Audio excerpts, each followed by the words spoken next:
আসসালামু আলাইকুম। আমরা এখন আছি কাবুল শাহ বাবার দরবারে, নরসিংদী সদর থানা। রমজান মাস দেখতাম এলাম কেমন কেডা কেমন আছে, কত বলে গরিব থাকে, কত অসহায় থাকে দেই টুনি।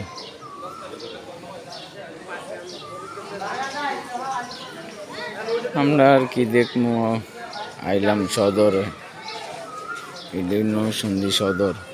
ফাল্গুন মাসে 12 তারিখে মেলা, কাবুল শাহ, নরসিংদী সদর থানা। এটাই হচ্ছে ঈদগা মাঠ। আমরা রমজান মাসে নামাজ পড়বো সবাই, আল্লাহ দিলে 18 জন মাখো আঙ্গরে দোয়া করবেন সবাই। মাজারের লগে ঈদগা মাঠ,